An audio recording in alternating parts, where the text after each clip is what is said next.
20152018. Oke, kembali lagi dengan aku di pertemuan Learning Journal yang kelima. Yang dimana untuk pertemuan Learning Journal yang kelima ini, aku bakal ngejelasin gaya dokumenter puitis dan gaya dokumenter refleksif. Oke, yang pertama aku bakal ngejelasin gaya dokumenter puitis. Yang dimana gaya dokumenter puitis ini berkembang pada tahun 1920-an yang beriringan dengan percobaan-percobaan pada dunia sinema yang berkembang di daratan Eropa pada masa itu.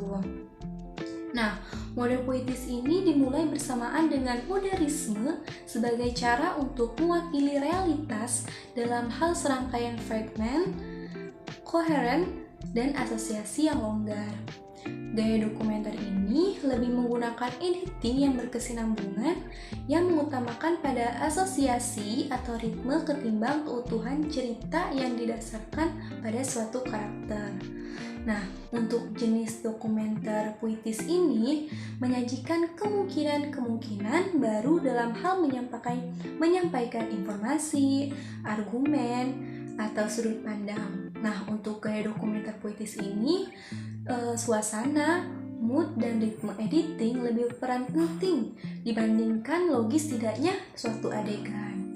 Maka dapat kita ketahui bahwa gaya dokumenter puitis ini sangat abstrak, karena gaya dokumenter ini berisikan serangkaian fragmen yang diedit secara berkesinambungan yang memiliki kesan subjektif yang berasal dari sudut pandang pembuat film atau sutradara. Jadi lebih mengutamakan suasana yang disalurkan melalui visual yang ditampilkan.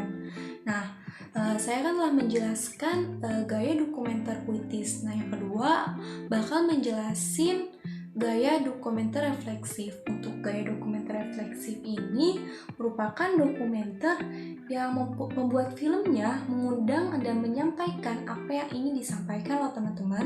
Nah, untuk gaya dokumenter ini sebuah peristiwa yang ada, jadi untuk si penonton ini diharapkan dan mengasumsikan hal-hal yang tercermin dari apa yang mereka lihat dan dengar di dunia ini. Nah, untuk gaya dokumenter ini berbentuk pertanyaan, dan dokumenter ini terlalu abstrak karena masalah aktual. Nah, untuk tipe dokumenter refleksif ini tujuannya untuk membuka kebenaran lebih lebar kepada penontonnya. Karena tipe ini lebih memfokuskan pada bagian film yang dibuat yang artinya penonton ini dibuat menjadi sadar akan adanya unsur-unsur si film ini. Nah, dalam proses pembuatan film ini justru yang membuat terheran-heran ini yang menjadi ciri khas dalam pembuatan film refleksif ini.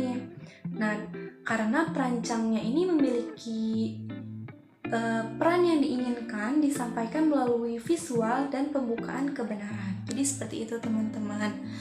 Nah, saya kan telah menjelaskan gaya dokumenter puitis dan gaya dokumenter refleksif.